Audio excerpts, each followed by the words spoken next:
Can't even get a real job? My sister mocked at Sunday dinner. Monday morning, she walked into her dream job interview. I sat at the CEO's desk, her resume in my hands. So, tell me why you're qualified. The crystal wine glasses clinked as my sister Emma raised her hand, drawing everyone's attention like she always did. Big news, everyone. Her perfect smile gleamed as she looked around our parents' mahogany dining table. I just got called for an interview at Sterling Enterprises. My mother gasped in delight, nearly dropping her fork. Sterling Enterprises? The biggest tech company in the city? The very same. Emma preened, tossing her expertly highlighted hair. Senior Marketing Director position. They reached out to me specifically. Of course, they had. Everything came easily to Emma. Perfect grades without studying, dream jobs without trying, a constant stream of success that our parents never tired of celebrating. I sat quietly, pushing my food around my plate, trying to become invisible. But in this family, I was never allowed to fade into the background for long, not when they needed someone to compare Emma to. Isn't that wonderful? My mother gushed. Now that's a real career path. She turned to me, her smile turning sharp. You should ask Emma for advice, Sarah. Maybe she can help you find something better.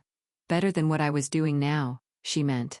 Better than the consulting work that they all dismissed as glorified freelancing. Better than building my own company from scratch. Because apparently being your own boss wasn't as impressive as having one. I'm doing fine, Mom, I said quietly. But Emma was already laughing. Oh, please. You can't even get a real job. She smirked. How long are you going to pretend that your little consulting thing is an actual career? My father set down his wine glass. Emma has a point, Sarah. You're 32. It's time to get serious about your future. I gripped my fork tighter, thinking about the contracts sitting on my desk at home, the acquisition deals I was negotiating, the empire I had built while they were all busy undermining me. My business is doing well, I started to explain, but Emma cut me off. Business, please? You work from your apartment and barely make enough to pay rent. Meanwhile, I'm about to be a senior director at Sterling. She turned to our parents. Did I mention the salary? Base pay is $250,000 plus bonuses. My mother nearly swooned. My father beamed with pride. I thought about my company's latest quarterly earnings report and had to suppress a laugh. When's the interview? I asked, keeping my voice neutral. Monday morning, Emma replied smugly. Not that it matters. The position is practically mine already. The CEO specifically requested to interview me personally. I bet they did, I thought, remembering the stack of resumes on my desk. Among them, Emma's application forwarded to me by HR with a note. Another entitled candidate with an inflated ego. Your call, boss. Well, good luck, I said, standing up. I should get going. Early meeting tomorrow. Emma snickered. What? Did someone finally agree to buy something from you, Sarah? My mother sighed. When are you going to stop this ridiculous independent phase? Your father could have gotten you a proper position years ago. I thought about the nameplate on my office door. The one that reads Sarah Mitchell, CEO, Sterling Enterprises. The one Emma would see tomorrow morning. You're right, Mom, I said, gathering my things. Maybe it is time for a change. They probably thought I was finally admitting defeat. They had no idea what was coming. As I drove home to my penthouse apartment, not that they knew I could afford one, I thought about how we got here. How their constant dismissal had driven me to build something bigger than they could imagine. It started 10 years ago when I graduated with my MBA. Emma was the star of the family then too, climbing the corporate ladder with her natural talent while I quietly studied market trends and business strategies. When I told them I was starting my own consulting firm, they laughed. When I landed my first major client, they dismissed it as luck. When I started buying up struggling companies and turning them around, they didn't even notice. 5 years ago, I made my biggest move yet, acquiring Sterling Enterprises through a complex series of shell companies and investment firms. The previous CEO was ready to retire, and I had spent years preparing for this moment. I changed my professional name to Sarah Mitchell, my mother's maiden name, knowing my family never paid enough attention to business news to make the connection. I rebuilt Sterling from the ground up, transforming it into the tech giant it is today. And through it all, my family remained blissfully unaware, too busy praising Emma's minor achievements to notice that their unsuccessful daughter was now one of the most powerful CEOs in the city. My phone buzzed as I pulled into my building's private garage. A text from Emma. You should really come to the Sterling building sometime. See what a real company looks like. I'll give you a tour after I get the job. I smiled, thinking of my corner office on the top floor, the one with the view of the entire city, the one Emma had been dreaming about in her application letter. Tomorrow was going to be interesting. In my apartment, I reviewed Emma's resume one more time. It was impressive on paper, good education, steady career progression, solid references. But I had done my research. I knew about the projects she had taken credit for, but barely contributed to, the subordinates she had thrown under the bus, the corners she had cut. Emma had always been good at presenting the perfect image. Tomorrow, she would learn that image isn't everything. My phone buzzed again. This time, it was my mother. Darling, I know you're probably feeling discouraged seeing Emma's success. Why don't you let your father make some calls? It's not too late to start a proper career. I set the phone down without responding and walked to my home office. The wall was covered in business magazines featuring Sterling's remarkable turnaround. Tech's most innovative CEO, one headline read. Sarah Mitchell, the unseen power player revolutionizing the industry, declared another. My family had spent years telling me I wasn't good enough. Tomorrow, they would learn just how wrong they were. I sat at my desk and opened my laptop, typing out an email to HR. Please ensure Miss Emma Carter's interview is scheduled in my office at 9 a.m. sharp. And make sure she waits in the lobby for at least 30 minutes before being brought up. A small petty detail, perhaps, but after years of enduring her condescension, I thought I deserved a little dramatic flair. I spent the rest of the evening reviewing company reports and finalizing acquisition plans, just like any other Sunday night. But this Sunday felt different. Tomorrow, everything would change. As I got ready for bed, I caught my reflection in the bathroom mirror. I looked nothing like the timid daughter my family still saw me as. My suits were tailored now, my presence commanding. I had grown into my power while they weren't watching. Tomorrow, they would finally see me, and I couldn't wait for the show to begin. Monday morning arrived with a sense of delicious anticipation. I stood in my private elevator, ascending to the top floor of Sterling Enterprises, watching the city wake up through the glass walls. My Armani suit was immaculate, my heels clicking authoritatively on the marble floor as I stepped out. Good morning, Miss Mitchell. My executive assistant, Diana, greeted me with a knowing smile. Your 9 a.m. appointment has arrived early. She's been waiting in the lobby for 20 minutes, insisting that the CEO specifically requested her presence. I checked my watch, 8:45 a.m. Let her wait another 10 minutes. How's she handling it? Diana's eyes twinkled. She's demanded coffee 3 times, name-dropped several executives she claims to know, and told the receptionist that her sister is a nobody who can't even get a proper job. I smiled, setting my briefcase on my desk. Perfect. Has she noticed any of the magazine covers? No. Diana smirked. She's too busy telling everyone within earshot about her marketing expertise to look around. Typical Emma. So focused on promoting herself that she missed the obvious. The lobby walls were lined with press coverage of Sterling's transformation under my leadership. My photo was literally hanging above the reception desk, but Emma would never notice. She never had. Her resume listed some impressive achievements at her current company. Diana noted, arranging folders on my desk. I took the liberty of fact-checking them. And half are exaggerated, a third are outright lies, and the rest were group projects where she took sole credit. I nodded, unsurprised, just like high school. Remember when she won that science fair? The project you actually built while she was at cheerleading practice. The very same. I sat down behind my desk, adjusting my nameplate slightly. Send her up at 9 a.m. exactly. And Diane, make sure the security team is recording the lobby and elevator cameras. I want to preserve this moment.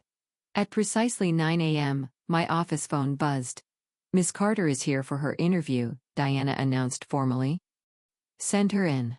The door opened, and Emma strode in like she already owned the place.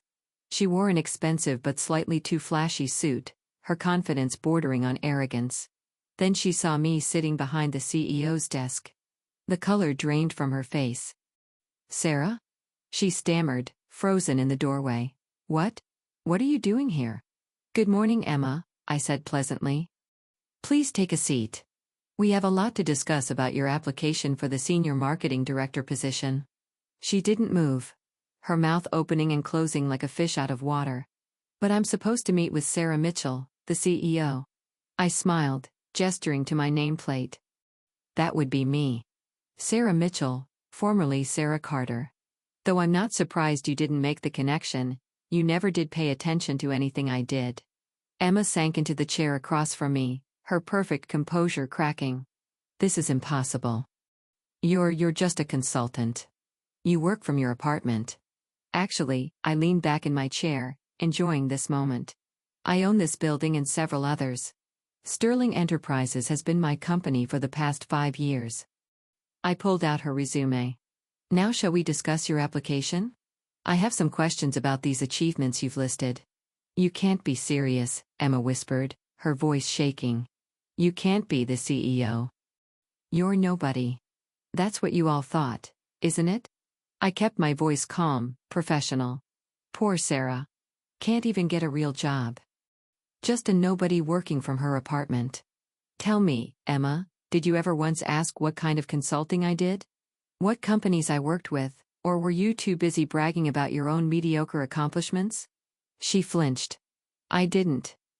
"No. You didn't." I agreed. "None of you did. You were all too convinced of my failure to notice my success, too busy mocking my choices to see where they were leading." I opened her file. "Now about this claim that you single-handedly increased your department's revenue by 200% last year." "That's accurate," she stuttered. But I could see the panic in her eyes. "Interesting." I pulled out another document.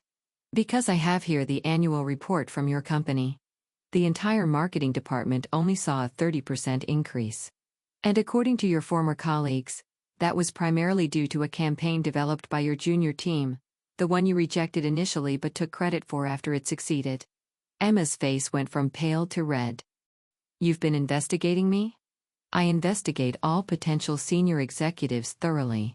We have very high standards at Sterling." I smiled. "Standards that value actual achievement over self-promotion." Just then my phone buzzed. Diana's voice came through the speaker. "Miss Mitchell, your parents are in the lobby demanding to see you. They're quite insistent." Of course, they were. Emma had probably texted them the moment she saw me. "Send them up," I said calmly. "I think it's time for a family meeting." Emma shifted nervously in her chair. "Sarah, look, about last night, about all the things I've said, save it." I cut her off. "I'm not interested in apologies motivated by fear. I spent years listening to you undermine and belittle me. Now you get to sit there and learn exactly who your unsuccessful sister really is." The door burst open. My parents stormed in, their faces a mix of confusion and anger. "Sarah," my mother exclaimed. "What is the meaning of this? What are you doing in the CEO's office?" "Hello, Mother," I replied coolly. "I was just reviewing Emma's job application. Would you like to join us?" We were discussing the importance of honesty and professional achievements. My father's face reddened. "Stop this nonsense immediately. You're embarrassing yourself and your sister." I stood up slowly, letting my authority fill the room. "No, Dad. For once in your life, you're going to listen to me. All of you are." I pressed a button on my desk, and the wall of windows behind me transformed into a screen displaying Sterling's financial growth under my leadership. "Welcome to my company. The one you've been hearing about at your country club. The one Emma's been desperate to work for. The one that's been making headlines while you were all too busy dismissing me to notice." They stared at the numbers, the achievements, the empire I had built while they weren't watching. "Now," I said, sitting back down, "let's talk about what really makes someone successful in business. Shall we begin with integrity, or should we start with actual competence?" The color drained from Emma's face as she realized this interview was about to become very, very uncomfortable. And we were just getting started. The silence in my office was deafening as my family stared at the financial projections on the screen. 10 years of growth. Billions in acquisitions. My photo on the cover of Forbes, Fortune, and Business Weekly. This is all yours," my mother whispered, sinking into one of the leather chairs. "Every bit of it," I confirmed, standing to walk around my desk. "The consulting business you mocked? That was just the beginning."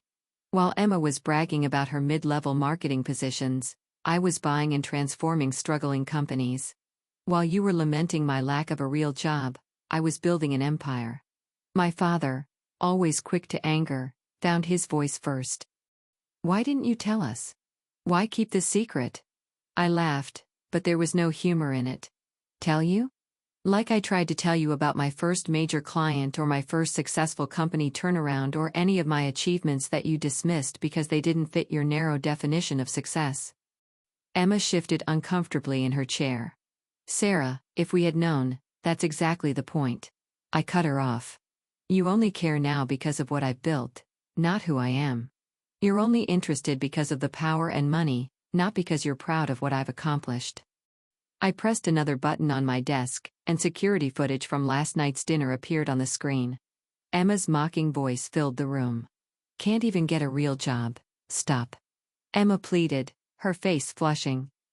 "We get. Do you?" I turned to face her directly.